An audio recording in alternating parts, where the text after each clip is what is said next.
Hello students, we have started our chapter number 2, structure of atom.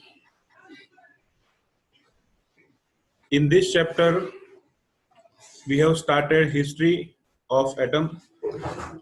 First time idea दिया था Greek philosophers, early Indians. Then after Dalton's atomic theory and discovery of electron, इतना हम complete कर चुके हैं. Now discovery of electron में आगे बढ़ेंगे.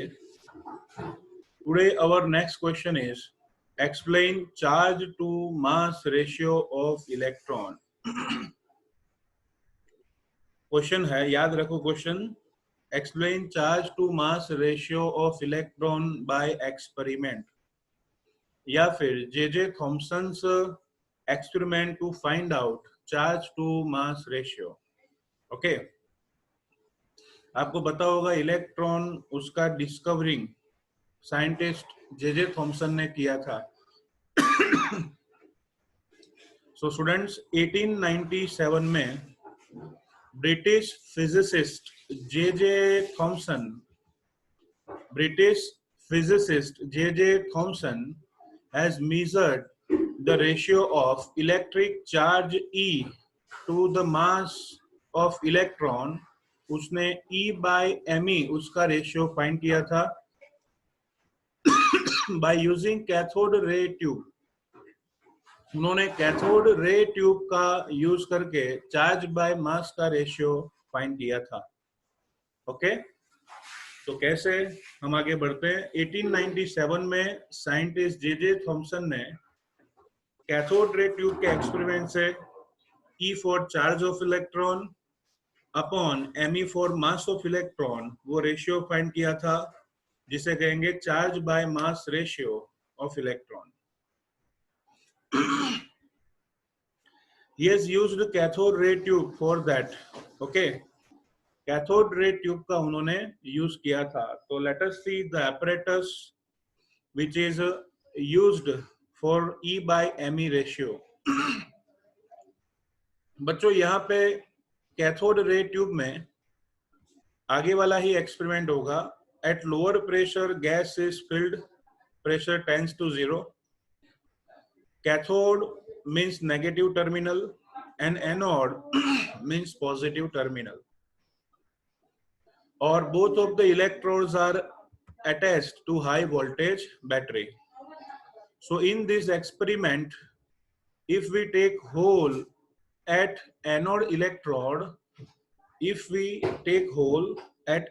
electrode, so what happens here? सो उन्होंने एनोड पे होल लिया था, पीछे ऐसी अरेंजमेंट की है जरूरत के हिसाब से, और लास्ट में यहाँ पे एक स्पेसिफिक सब्सटेंस उससे कोटिंग किया हुआ है जिसको कहेंगे fluorescent screen. Generally zinc sulphide की फ्लोरोसेंट स्क्रीन का यूज किया जाता है. It is also called phosphorescent screen. तो इतना तो आप आगे भी ले चुके हो कि कैथोड, एनोड, एनोड में होल, पीछे wicket keeper, that means fluorescent screen. तो इस एक्सपेरिमेंट में साइंटिस्ट ने 1 by 1 स्टेप्स लिए. पहला स्टेप, उन्होंने देखा कि अगर मैं इलेक्ट्रिक फील्ड और मैग्नेटिक फील्ड कोई भी फील्ड न लूं तो beam of electron, that means beam of cathode रे is transmitted toward straight direction.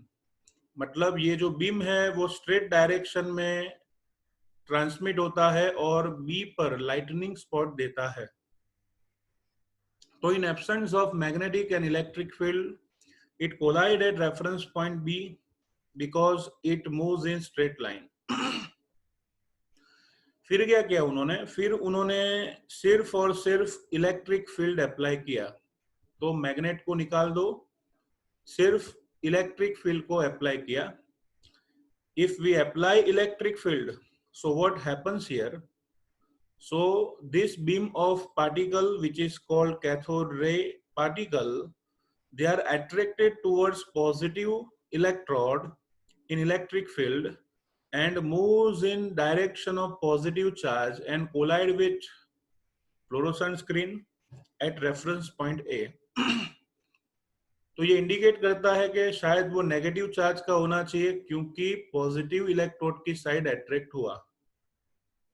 Same way if we pass this if we pass this beam of electron or cathode ray in presence of only magnetic field, सिर्फ magnetic field की presence में experiment करोगे तो आप एक काम करो, ये इलेक्ट्रोड को निकाल दो, सिर्फ नॉर्थ और साउथ पोल रखो, तो पता चलता है कि beam of cathode ray transmitted towards reference point C, तो वो लगभग साउथ पोल की साइड अट्रैक्ट होके इलेक्ट्रॉन जाते हैं। तो आपने देखा, मतलब उन्होंने देखा कि in absence of any field straight line में डायरेक्शन है, in presence of electric field moves in direction है, and in presence of magnetic field it moves in direction of south pole. कौन सी डायरेक्शन में जाता है? साउथ पोल में जाता है। इतना ही नहीं, इस होनार साइंटिस्ट ने क्या किया, दोनों फील्ड अप्लाई किए और दोनों फील्ड की intensity approximate, force approximate same किया, तो वापिस सी से बी या ए से बी की साइड भी हम इस लाइटनिंग स्पॉट को मूव कर सकते हैं। मतलब कैसे इंटेंसिटी सेम करेंगे बताता हूं, सिर्फ नॉलेज के लिए। हाँ, सपोज हमने इलेक्ट्रिक फील्ड अप्लाई किया है तो ए की साइड जाएगा, बराबर, लाइटनिंग स्पॉट। अब क्या करेंगे, धीरे धीरे मैग्नेट को नजदीक लाते हैं। मैग्नेट को जैसे जैसे नजदीक लाओगे वैसे वैसे उसकी इंटेंसिटी, मतलब मैग्नेटिक फोर्स बढ़ेगा। तो जैसे मैग्नेटिक फील्ड अप्लाई करोगे तो रेफरेंस पॉइंट ए धीरे धीरे धीरे धीरे धीरे धीरे मूव होते होते होते होते एक टाइम ऐसा आएगा कि वो वापस बी पर आ जाएगा, लाइटनिंग स्पॉट। तो तब उनकी इंटेंसिटी कैसी होगी, same.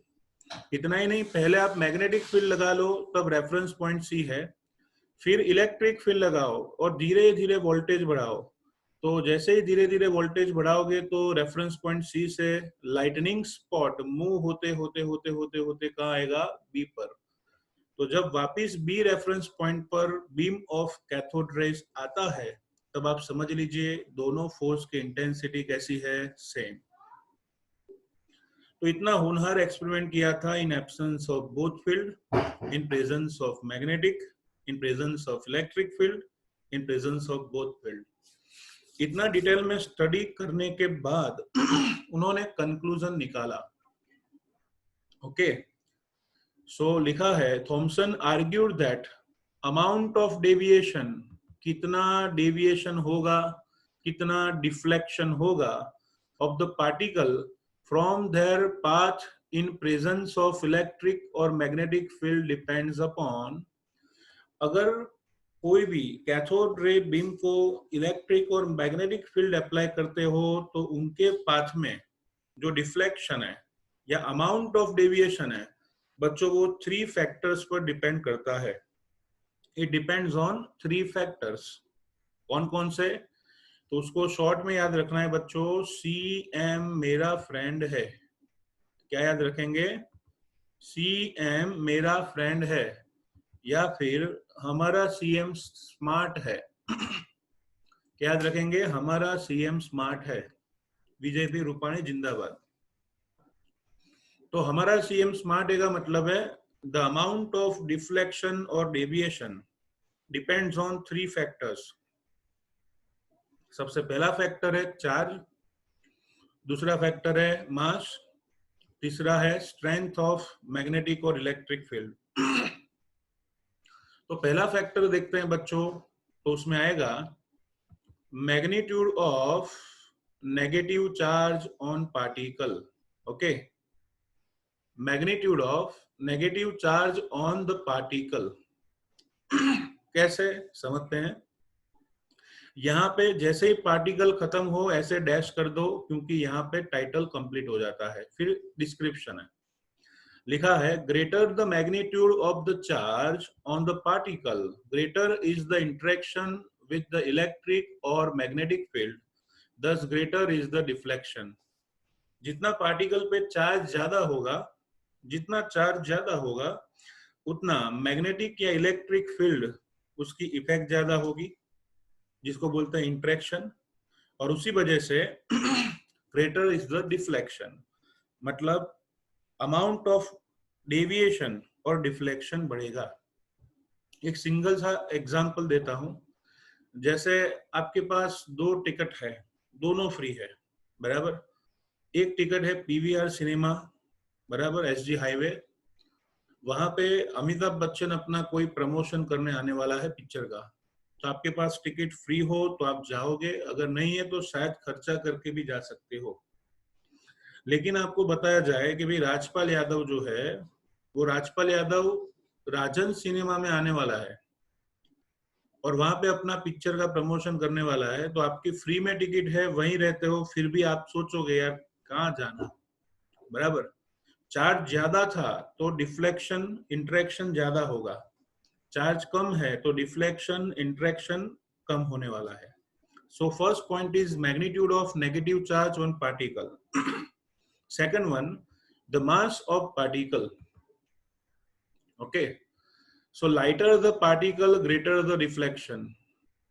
Lighter the particle, greater the deflection, मतलब जितना पार्टिकल लाइट होगा उतना डिफ्लेक्शन ज्यादा होगा। इसका भी एग्जांपल है हमारे पास, सीधी बात है। सपोज कोई हाईवे पर ट्रक जा रही है और ट्रक के सामने अगर दूसरी ट्रक आती है और दोनों कोलाइड होते हैं, एक्सीडेंट होता है, एक्सीडेंट, तो उससे क्या होगा, दोनों का डैमेज होगा, बराबर। अब इससे एक काम करो, वन साइड से खटार आ रहा है, दूसरी साइड से आइसर आ रही है, तो आइसर को नुकसान ज्यादा होगा। वन साइड से वापस खटार आ रहा है, दूसरी साइड से कार आ रही है, तो समझ सकते हो मूवमेंट ज्यादा होगी कार की। वन साइड से साइकिल जा रही है, दूसरी साइड से बाइक आ रहा है, तो प्रिसिशन मोशन होगा बाइक का। और लास्ट में वन साइड से खटारा जा रहा है, दूसरी साइड से साइकिल आ रही है, तो आप समझ जाओगे कि कितना डेविएशन डिफ्लेक्शन देखने को मिलेगा। इसलिए पार्टिकल जितना लाइट हो उतना उसका डिफ्लेक्शन ज्यादा। Okay, third point, the force of the electric और मैग्नेटिक फील्ड, या फिर उसे कहेंगे स्ट्रेंथ ऑफ द इलेक्ट्रिक और magnetic field. So the strength of electric और मैग्नेटिक फील्ड, जितनी इलेक्ट्रिक फील्ड या मैग्नेटिक फील्ड की स्ट्रेंथ ज्यादा होगी उतना डिफ्लेक्शन ज्यादा होगा। When the strength of electric field means voltage and magnetic field, मतलब उसका मास भी ज्यादा मैग्नेट का और नजदीक भी होगा magnet. So the strength of the electric and magnetic field is higher, so deflection of electron from its original path increases. लिखा है deflection of electrons from its original path increases with the increase in the voltage across the electron or strength of the magnetic field. Okay, तो scientist ने अपने experiment से इतना prove किया, the amount of deviation और deflection depends on 3 factors, CMS, CMS, charge of particle, mass of particle and strength of electric और magnetic field. Okay, फिर scientist ने इसी एक्सपेरिमेंट के बहुत सारे मेजरमेंट किए। जे थॉमसन ने क्या किया, कितना डिफ्लेक्शन देखने को मिलता है, बी से कहां तक जाएगा इलेक्ट्रिक फील्ड से और कहां तक जाएगा मैग्नेटिक फील्ड से। इसके ढेर सारे एक्सपेरिमेंट किए, उनके एक्यूरेटली मेजरमेंट किए और फाइनली उन्होंने डायरेक्ट फॉर्मूला दे दिया। कहा है Thomson was able to determine the value of charge by mass ratio of electron by carrying out accurate measurement on the amount of deflections observed by the electron on the electric field strength और magnetic field strength। Thompson ने दिया ratio E/m। E/m का ratio दिया था 1.758820, 1.75882 into 10⁻11 coulomb kilogram inverse, coulomb kilogram inverse, because electron का charge coulomb में लेना है और मास ऑफ इलेक्ट्रॉन केजी मतलब किलोग्राम में लेना है। अंडरस्टूड। फिर ये फॉर्मूला लिख के आप डिस्क्रिप्शन लिख दो, here mass of electron it is taken in kilogram and charge is taken in coulomb.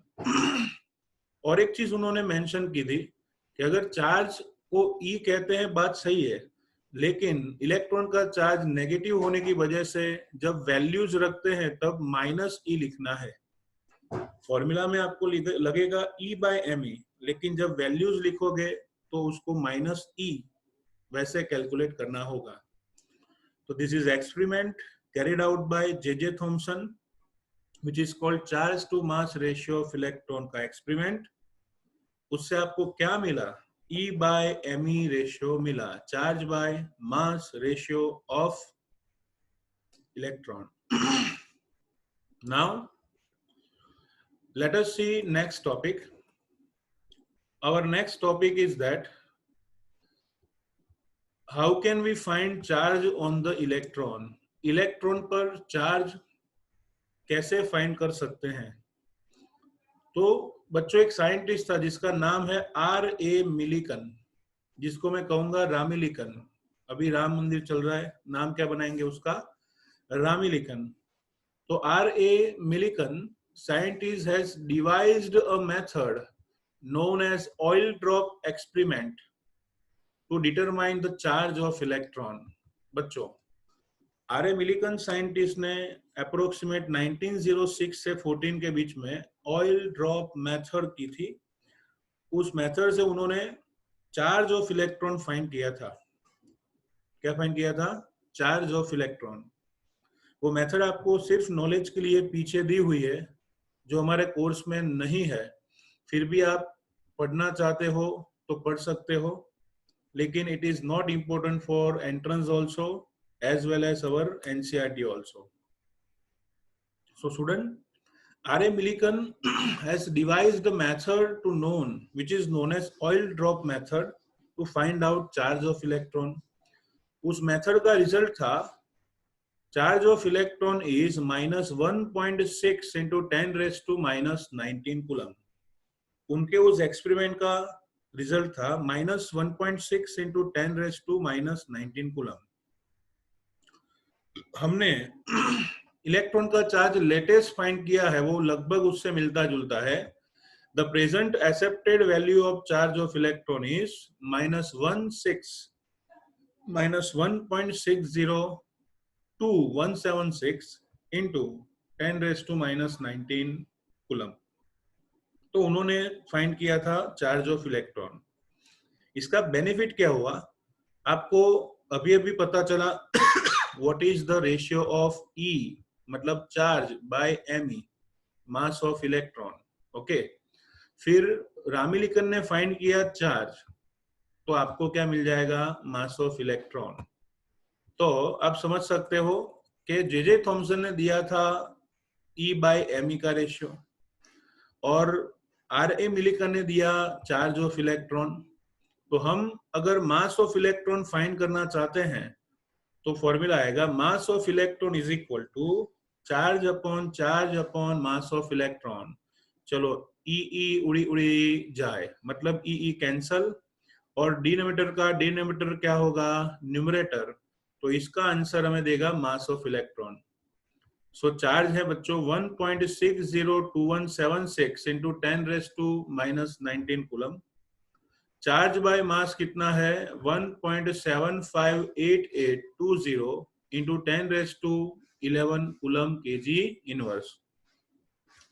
तो बच्चों आपको चार्ज मिला, चार्ज बाय मास मिला, कैलकुलेट करोगे so finally you will get 9.1094 into 10⁻31 kg। 9.1094 into 10⁻31 kg. This is mass of electron which is obtained by scientist R.A. Millikan। तो बच्चों R.A. Millikan scientist ने oil drop method से मास charge of electron find किया था, जिसकी accurate value दी है। फिर direct formula लगाओ, mass of electron is equal to charge upon mass, so you can get mass of electron। okay, so both topics are most important. पहले हमने electron को पहचाना कि कोई नेगेटिव चार्ज का पार्टिकल न्यूक्लियस में है। फिर जे थॉमसन ने उसे इलेक्ट्रॉन नाम दिया, डिस्कवर किया। देन आफ्टर उन्होंने charge by mass ratio find किया। फिर आर मिलिकन ने हेल्प करी, इलेक्ट्रॉन का चार्ज फाइंड किया और उसी से मास का फॉर्मूला भी डिराइव किया। Okay, so this is about electron. चलो, इलेक्ट्रॉन के साथ साथ अवर नेक्स्ट टॉपिक है discovery of proton and neutron.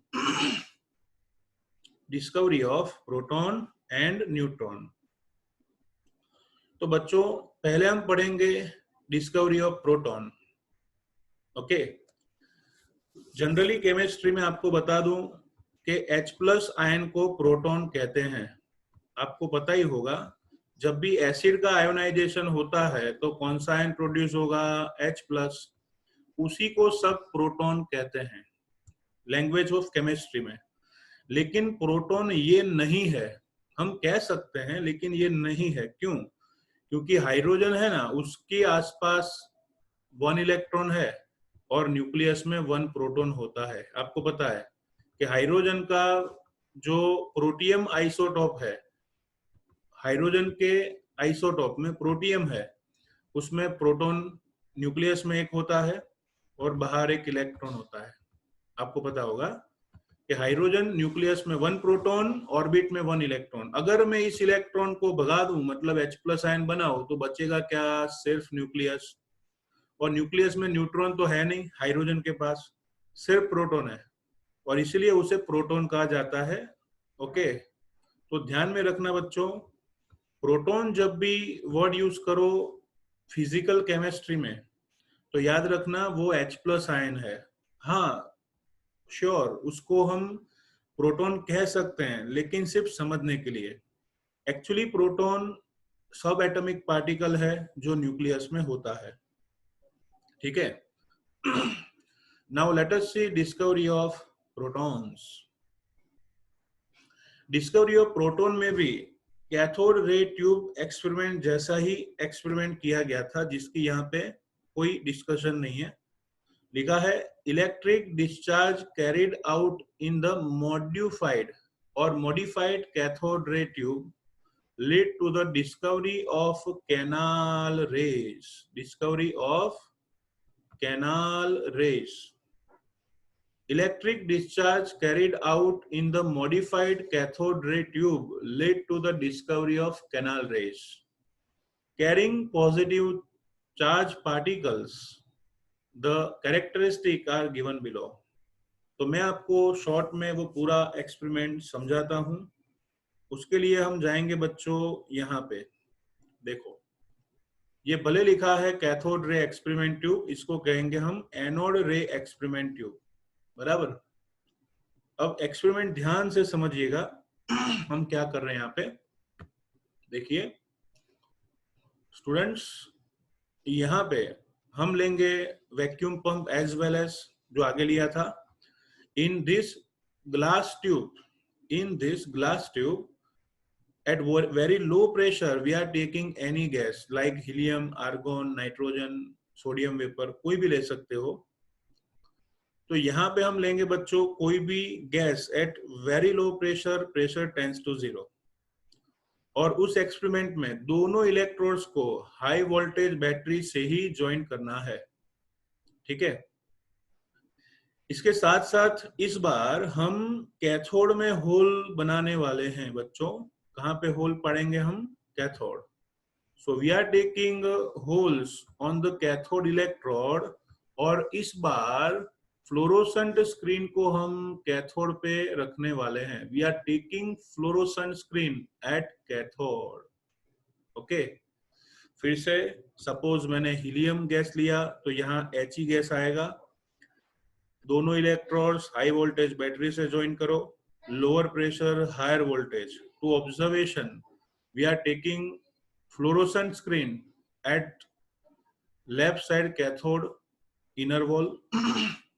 Now if we pass high voltage battery, okay, अगर आप हाई वोल्टेज बैटरी में से करंट पास करोगे तो वैसे तो आपको कुछ दिखेगा नहीं, लेकिन अगर फ्लोरोसेंट स्क्रीन रखोगे तो आपको पता चलेगा कि सम पार्टिकल्स और beam of particle is moving from anode to cathode. Some particles or beam of particle is moving from anode to cathode. समझ गए आप? इस बार क्या होगा, अगर आप इस side fluorescent screen zinc sulphide की रखोगे तो एनोड साइड से beam of particle straight line में मूव करते हुए वो कैथोड से टकराएंगे। अगर आपने होल किया है तो उस होल में से पास होके फ्लोरोसेंट स्क्रीन पे लाइटनिंग स्पॉट देते हैं। ओके, तो फ्लोरोसेंट स्क्रीन पे आपको मिलेगा lightning spot which is coming from anode to cathode, इसलिए उनको पहला नाम दिया गया एनोड पार्टिकल्स। क्या नाम दिया गया? Anode particles. ओके, और अगर आप उसको ध्यान से देखोगे तो पता चलेगा ऐसे पार्टिकल का पूरा बीम राइट से लेफ्ट साइड ट्रांसमिट होता जाता है। ओके, और इसका मास इलेक्ट्रॉन से ज्यादा होगा, इसलिए आप उसको ज्यादा ऑब्जर्व भी कर सकते हो।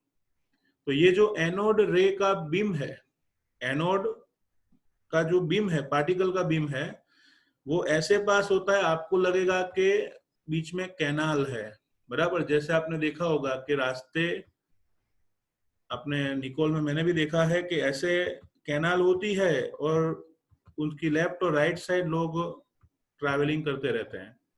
तो उस साइंटिस्ट ने सोचा कि it is looking like canal, it is looking like canal, और इसलिए इसी एनोड पार्टिकल्स को कैनार्ड रेस कहा गया।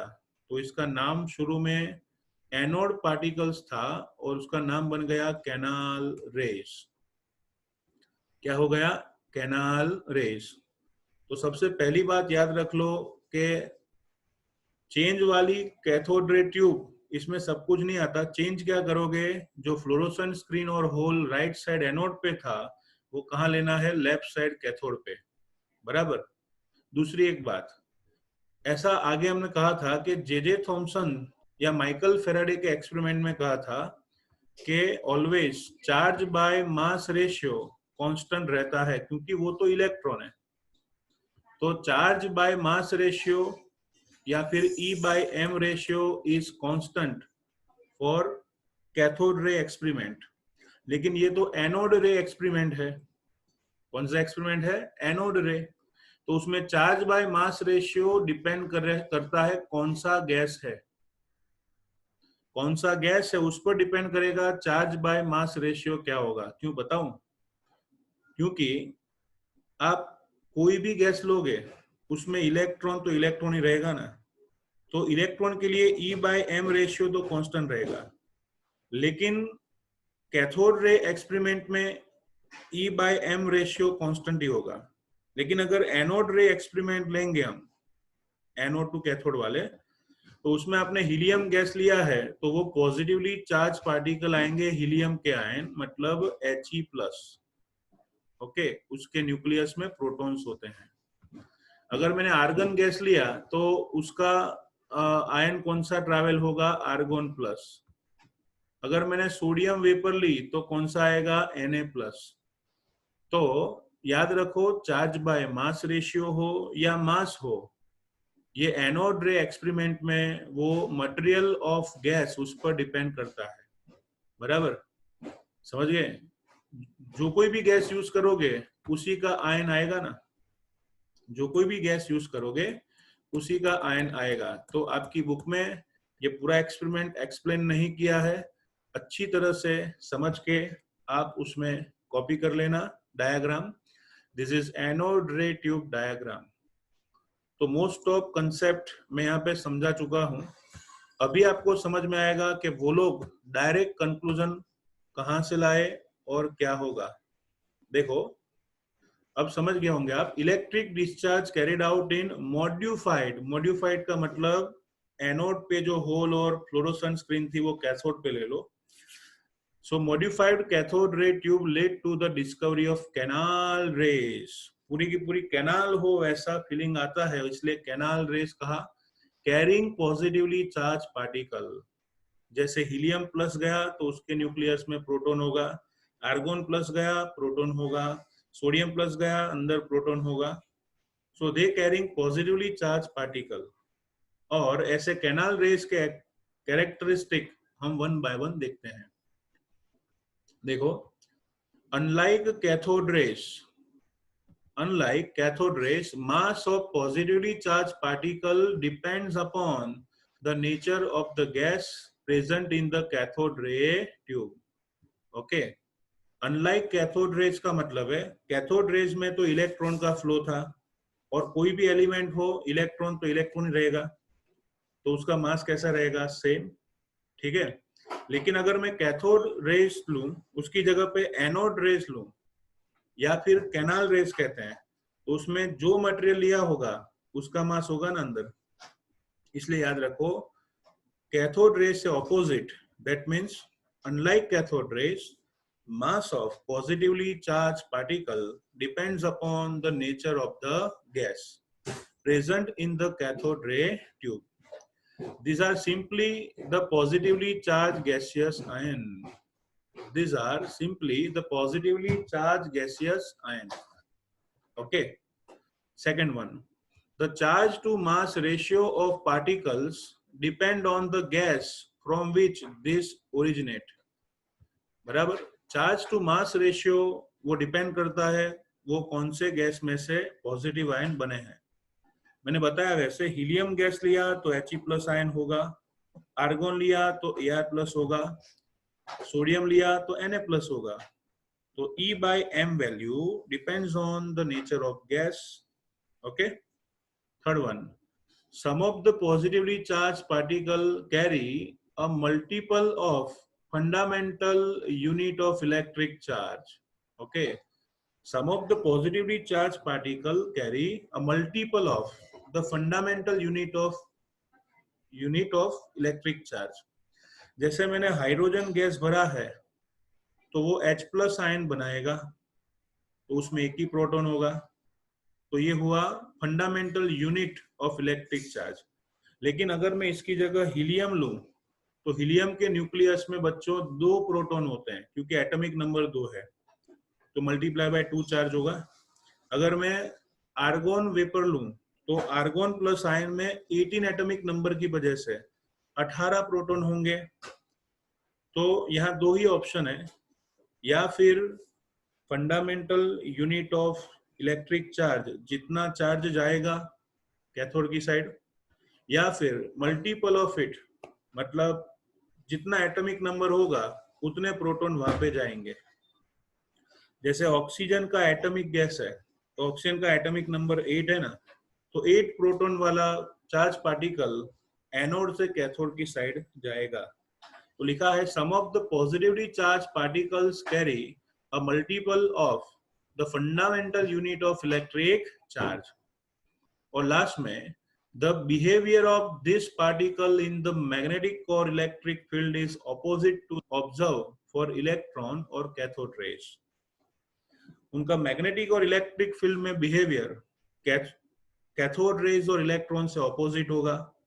सीधी सी बात है ना, इलेक्ट्रॉन का चार्ज क्या था, नेगेटिव, और कैनाल रेज का चार्ज क्या है, positive.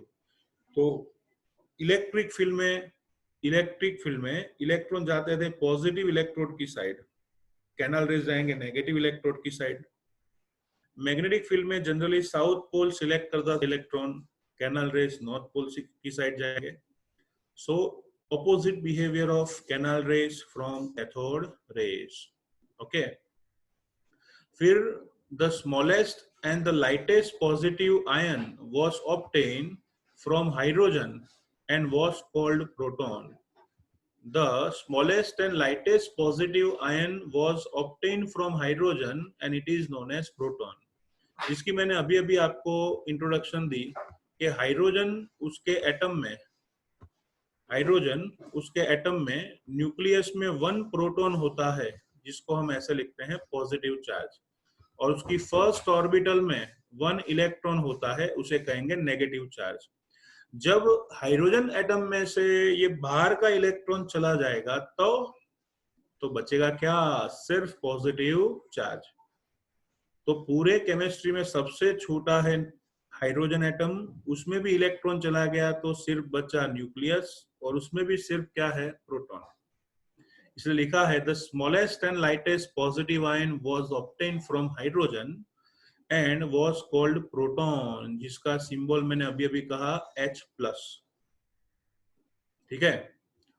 This positively charge particle was characterised in 1990। Later, a need was felt as one of the constituent atom. Okay. Later, a need was felt for the presence of electrically neutral particle as one of the constituent atom. फिर scientist ने accept किया कि कोई भी atom की neutrality maintain करने के लिए ऐसे प्रोटॉन सभी एलिमेंट्स में होते हैं। ओके। तो this particle were discovered by Chadwick 1932 में by bombarding a thin sheet of beryllium by alpha particle। बच्चों प्रोटॉन की बात तो यहाँ पे खत्म हो जाती है, फिर लिखा है लेटर। लेटर मतलब अब बात करेंगे न्यूट्रॉन की। न्यूट्रॉन की डिस्कवरी जेम्स चैडविक साइंटिस्ट ने 1932 में की थी, सबसे लास्ट में। उन्होंने क्या किया? उन्होंने एक बेरिलियम की थिन लेयर की शीट ली और उन पर अल्फा पार्टिकल्स को कोलाइड किया। उन पर अल्फा पार्टिकल्स को कोलाइड किया। स्टूडेंट्स, आपको मैं बता दूं अल्फा पार्टिकल क्या है। बच्चों, हीलियम जो है ना, याद रखो, हीलियम, उसका हम सिंबल लिखते हैं 2, फिर आएगा He, और एटॉमिक मास उसका होता है 4। तो हीलियम का मास होता है बच्चों 2He4। क्या होगा? 2He4 हीलियम है। हीलियम में बच्चों 2 प्रोटॉन्स हैं, 2 न्यूट्रॉन्स हैं, और इसके साथ साथ 2 इलेक्ट्रॉन हैं। अब मैं क्या कर रहा हूं? अल्फा पार्टिकल बनाना है तो हीलियम के दोनों इलेक्ट्रॉन रिमूव कर दो तो वो आयन में कन्वर्ट हो जाएगा 2He4 2+। क्या बनेगा? 2He4 2+, और इस आयन को कहते हैं अल्फा पार्टिकल। तो स्टूडेंट्स, अल्फा पार्टिकल का मतलब है हीलियम न्यूक्लियस, मतलब हीलियम के दोनों इलेक्ट्रॉन रिमूव कर दो तो जो न्यूक्लियस बचता है जिसमें 2 प्रोटॉन 2 न्यूट्रॉन है, उसे अल्फा पार्टिकल कहेंगे।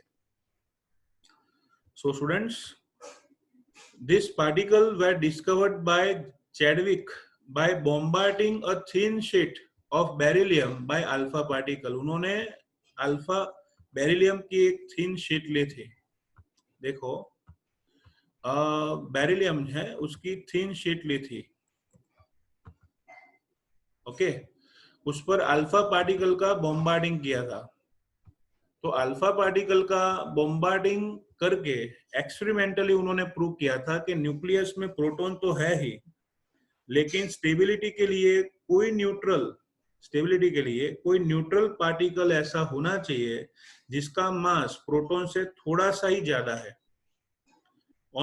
By bombarding of alpha particle on thin layer of beryllium, Chadwick has concluded that in nucleus protons are present, but with it electrically neutral, approximate same or slightly more mass containing another atom should also be present. Okay. So लिखा है when electrically neutral particles having a mass slightly greater than that of proton were emitted। उन्होंने experiment किया, alpha particles को collide किया beryllium की thin layer पे, तो पीछे ऑलवेज होता है विकेट कीपर, आपको पता है। इसको बोलते हैं विकेट कीपर को क्या कहेंगे? पीपी। क्या कहेंगे? पीपी। पीपी का मतलब प्रतीक पुजारा नहीं, फोटोग्राफिक प्लेट कहते हैं उसको, या फिर फ्लोरोसेंट स्क्रीन कहते हैं उसको, या फिर फॉस्फोरोसेंट स्क्रीन। तो फोटोग्राफिक प्लेट या फ्लोरोसेंट स्क्रीन रख के ऑब्जर्व करोगे तो इधर से अल्फा ऐड करोगे, वहां से पार्टिकल्स एमिट हुए। क्या एमिट हुआ? पार्टिकल। वो पार्टिकलों ने लाइटनिंग स्पॉट्स तो दिए बच्चों, ओके। लेकिन अगर इस फोटोग्राफिक प्लेट को मैं इलेक्ट्रिक फील्ड लगाऊं, मतलब positive terminal and negative terminal, तो वो किसी भी टर्मिनल की साइड अट्रैक्ट नहीं होंगे, सीधे जाएंगे फोटोग्राफिक प्लेट पे। इसका मतलब ये हुआ कि ये नए वाले जो पार्टिकल्स हैं उनके पास चार्ज नहीं है, ओके। चार्ज नहीं है मतलब दे आर चार्जलेस। और मास फाइंड किया तो पता चला ऑलमोस्ट प्रोटॉन जैसा ही है, थोड़ा सा ज्यादा है। और इसीलिए चैडविक को लगा कि ये कुछ नया है, क्योंकि आगे जो साइंटिस्ट जो पढ़े थे उन्होंने बताया कि भाई नेगेटिव या पॉजिटिव दोनों ही चार्ज एटम में प्रेजेंट होते हैं, लेकिन चैडविक को रिजल्ट मिला न्यूट्रल पार्टिकल का, ओके। और इसलिए उन्होंने नाम दे दिया, he name this particles neutron, okay. उन्होंने न्यूट्रॉन नाम दे दिया। तो यहां से लिखा है बच्चों लेटर, वहां से न्यूट्रॉन के बारे में VSQ आ सकता है। तो डिस्कवरी ऑफ न्यूट्रॉन ऐसा पूछे तो इतना आपको लिखना है। सो एक बार मैं फिर से आपको न्यूट्रॉन का बता दूं। Scientist James Chadwick has discover neutron in 1932। उन्होंने एक्सपेरिमेंट किया था, सीधा आप सोचिए, यहाँ देखिए, they have taken as a thin layer of beryllium, beryllium की थीन प्लेट ली, उन पर अल्फा पार्टिकल्स को कोलाइड किया, मतलब he had bombarded alpha particle on the surface of beryllium। पीछे होता है बच्चों फोटोग्राफिक प्लेट, फोटोग्राफिक प्लेट पे उन्होंने इलेक्ट्रिक फील्ड लगाया, पॉजिटिव ऊपर नेगेटिव नीचे। तो पता चला कि बेरिलियम के लेयर में से अल्फा पार्टिकल का बॉम्बार्डिंग करने से कुछ पार्टिकल रिमूव हुए, लेकिन वो सीधे ही चले गए विदाउट अट्रैक्शन विथ पॉजिटिव और नेगेटिव पोल। अंडरस्टूड? मतलब कोई न्यूट्रल पार्टिकल भी एटम में होने चाहिए, उनको नाम दे दिया neutron. So this is called discovery of neutron by James Chadwick. तो स्टूडेंट्स, हमने पढ़ा discovery of electron, proton, neutron. अब देखो, पहले ऐसा था, जॉन डाल्टन ने कहा कि atom is the ultimate particle of matter, मतलब वो प्रिंसिपल चल रहा था वन साइड। दूसरी साइड बोला गया कि भाई ऐसा है नहीं, 3 फंडामेंटल पार्टिकल्स हैं, प्रोटॉन, न्यूट्रॉन एंड इलेक्ट्रॉन। तो जैसे कोई नया कंसेप्ट आता है उसके साथ साथ बहुत सारी मुश्किलियां लेके आता है। कैसे? कौन सी मुश्किल, मतलब कौन सी डिफिकल्टीज लेके ये सब डिस्कवरी आई थी, वो मैं आपको एक एग्जांपल से समझाता हूँ। ये लगभग 7 इयर्स के पहले की बात है बच्चों। आप जानते हो कि ऑर्गेनिक केमिस्ट्री टिका है पूरा पूरा कार्बन पर। कार्बन की वैलेंसी 4 है, उस पर पूरा ऑर्गेनिक केमिस्ट्री, पूरा का पूरा ऑर्गेनिक केमिस्ट्री बैठा हुआ है, बराबर। तो basic of organic chemistry is that tetra valency of carbon. 7 साल पहले, मतलब 2013 में एक साइंटिस्ट ऐसा आया था, उसने प्रूव किया था कि भाई कार्बन हैविंग 5 वैलेंसी। अब सोचिए, कार्बन की वैलेंसी 5 होगी तो जितना भी आप पढ़े हो वो सब का सब रॉन्ग हो जाएगा। कैसे? वैलेंसी उसकी अगर 5 है, मतलब उसका हाइब्रिडाइजेशन डिफरेंट हो जाएगा, उसके केमिकल बॉन्ड्स डिफरेंट हो जाएंगे। मीथेन हो जाएगा CH5, इथेन हो जाएगा C2H8। सो मेरा कहने का मतलब है कि अगर ऐसा होता तो पूरी की पूरी ऑर्गेनिक केमिस्ट्री घमासान, बराबर। आप एकदम अच्छी सी बिल्डिंग बनाओ 25 फ्लोर की, और आपको म्यूनिसिपालिटी बोलती है कि पहला फ्लोर आपका रॉन्ग है, उड़ाना पड़ेगा, तो कैसी हालत होगी? वैसे यहाँ पे भी ऐसा हुआ, पहले एटम को अल्टीमेट पार्टिकल सोचते थे, लेकिन फिर फंडामेंटल पार्टिकल्स आए, इलेक्ट्रॉन, प्रोटॉन, न्यूट्रॉन, तो साइंटिस्ट को पुरानी चीजें जो ऑलरेडी प्रूव थी उनको फिर से प्रूव करना पड़ा। तो 2 मार्क्स में आपको ये पूछ सकते हैं बच्चों कि which difficulties scientist faced when fundamental particles are discovered. the major problems before the scientist after the discovery of subatomic particles. बराबर, ये टाइटल मार के क्वेश्चन लगा देना कि which problems or difficulties have been with scientists after discovery of electron. तो 4 difficulties थी. पहली थी to account for the stability of atom. Atom कैसे स्टेबल है वो समझाना पड़ा. उनको सोचना पड़ेगा एटम कैसे स्टेबल है. Okay. To compare the behaviour of element in terms of both physical and chemical property. Physical and chemical property. To compare the behavior of element in terms of both physical and chemical property. जैसे आप hydrogen को कहोगे combustible gas और oxygen को supporting to combustion. क्यों? क्योंकि hydrogen को एक ही इलेक्ट्रॉन है, वो डोनेट करके पॉजिटिव बनेगा. ऑक्सीजन में 8 इलेक्ट्रॉन्स हैं, वो गेन करके नेगेटिव बनेगा. बराबर. और एक चीज, सोडियम को वाटर में डालोगे तो ब्लास्ट के साथ NaOH बनेगा, लेकिन अगर आप एल्यूमिनियम को डालोगे तो नहीं बनेगा. क्यों? तो ऐसे बहुत सारे बिहेवियर्स थे एलिमेंट के जिसको फिजिकल केमिकल प्रॉपर्टीज कहते हैं, वो भी समझानी पड़ेगी. तो पहला पॉइंट था एटम की स्टेबिलिटी समझाना. सेकंड डिफिकल्टी थी different element having different behaviour, means different physical chemical property, they should have to explain. Third one, when two different element atoms combines in fixed ratio and form compound. तो बच्चों elements combine होके compound कैसे बनाते हैं वो भी उनको explain करना पड़ा. तो थर्ड पॉइंट है to explain formation of different kinds of molecule by the combination of different atoms. Okay. And last में to understand the origin and nature of the characteristics of electromagnetic radiation absorbed or emitted by atoms. आप room light करते हो तो उसमें argon gas होता है, it gives a white radiation, okay, Vibgyor. When you are going to street light you will observe orange radiation because उसमें sodium vapour होती है. तो सोडियम डिफरेंट वेवलेंथ की रेडिएशन एमिट करता है और डिफरेंट एब्सॉर्ब करता है. आर्गोन डिफरेंट रेडिएशन एमिट करता है, डिफरेंट एब्सॉर्ब करता है. तो डिफरेंट एलिमेंट्स का एब्सॉर्ब और रिलीज इलेक्ट्रोमैग्नेटिक रेडिएशन डिफरेंट है. तो बच्चों वो समझाना जरूरी था. तो students 4 difficulties are come to the scientist. First the stability of atom समझाओ. Second, different element has different physical chemical property. Third one, atoms combine होके मोलेक्यूल कैसे बनाएंगे.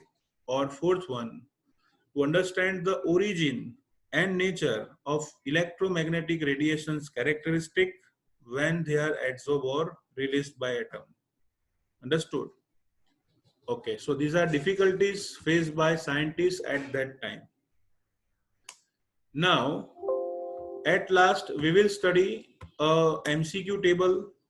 इस MCQ टेबल को हम स्टडी करेंगे जिसकी वैल्यूज आपको कंपलसरी याद रखनी है. तो बच्चों इसमें पहला है name of fundamental particle, electron, proton, neutron. Second है सिंबल ऑफ इट. तो स्मॉल लेटर्स में लिखो इलेक्ट्रॉन को E, प्रोटॉन को P और न्यूट्रॉन को N. नाउ एब्सोल्यूट चार्ज जो कूलम में है. बराबर. तो इलेक्ट्रॉन का चार्ज आप जान चुके हो मुलिकन एक्सपेरिमेंट में 1.602176 into 10⁻⁻19 कूलम. प्रोटॉन का उससे ऑपोजिट, लेकिन इलेक्ट्रॉन का माइनस, प्रोटॉन का प्लस. Value is same. और न्यूट्रॉन न्यूट्रल है तो चार्ज क्या होगा? 0. ठीक है.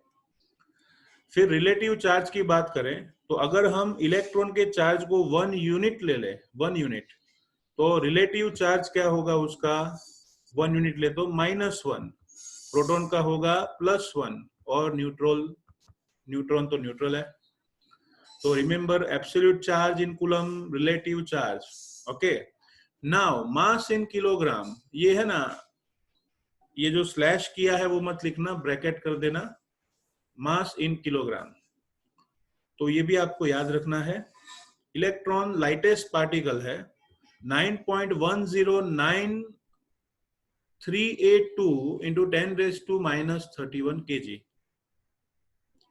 फिर प्रोटॉन का 1.6726216 इंटू 10⁻⁻27 एंड 1.674927 इंटू 10⁻⁻27। इसमें अगर आप पहले वाले तीन डिजिट याद रखोगे डेसिमल पॉइंट के पीछे तो भी चलेगा, जैसे 9.109 इंटू 10⁻⁻31, 1.67262 इतना याद रखो इंटू 10⁻⁻27, 1.67492 इंटू 10⁻⁻27। फिर अगर इसको यूनिफाइड मास की वैल्यू से डिवाइड करें, आपको पता होगा 1 unified mass is equal to 1.66056 into 10⁻⁻24 kg। तो यहाँ पे आएगा बच्चों 0.000548 इलेक्ट्रॉन का यूनिफाइड में मास क्या होगा 0.00054। फिर इसको डिवाइड करें तो आएगा 1.00727 एंड इसको डिवाइड करें तो 1.00867 बराबर। तो याद रखेंगे बच्चों, यूनिफाइड मास में इलेक्ट्रॉन 0.00054, फिर प्रोटॉन 1.00727, न्यूट्रॉन 1.00867। तो ये हुआ परफेक्ट मास। तो mass in kilogram, mass in unified mass. Finally the mass which is approx, मतलब relative mass in unified mass. Suppose में प्रोटॉन और न्यूट्रॉन का मास देखो ऑलमोस्ट सेम है बराबर, तो प्रोटॉन के मास को 1 यूनिफाइड मास लूं, मतलब अप्रोक्सीमेट 1 लूं, तो न्यूट्रॉन भी 1 ही होगा। और उसकी कंपैरिजन में 0.00054 है तो ऑलमोस्ट निग्लिजिबल है, इसलिए क्या लिया है 0। तो जब भी एटम के मास की बात होती है तो इलेक्ट्रॉन के मास को इग्नोर किया जाता है। इसलिए आपको पता होगा चैप्टर 1 में हमने पढ़ा था, जब भी एटॉमिक मास कैलकुलेट करें तो हम सिर्फ लिखते थे क्या, number of proton plus number of neutron. Okay, atomic mass में क्या लिखते थे, number of proton plus number of neutron. Electron को कैलकुलेट करेंगे नहीं। तो ये VSQ और MCQ के लिए अच्छा सा टेबल है, ध्यान में रखिए। Charge electronegative, proton positive 0, relative -1 +1 0। Values याद रखिए, यूनिफाइड मास में खास याद रखना है, पूछते हैं ज्यादा। और रिलेटिव और अप्रोक्स मास लेंगे 1 1 0। हो गया। तो यहाँ पे हमारा फंडामेंटल पार्टिकल का टॉपिक कंप्लीट होता है। नेक्स्ट लेक्चर से हम आगे बढ़ेंगे J.J. Thomson's atomic model. Okay, अब देखो फंडामेंटल पार्टिकल्स तो फाइंड हो गए, फिर डिफरेंट साइंटिस्ट ने एटम की स्टेबिलिटी एक्सप्लेन करने के लिए, स्ट्रक्चर एक्सप्लेन करने के लिए डिफरेंट मॉडल्स दिए हैं। तो उन सभी के बारे में हम नेक्स्ट लेक्चर में आगे पढ़ेंगे। Okay guys, thank you.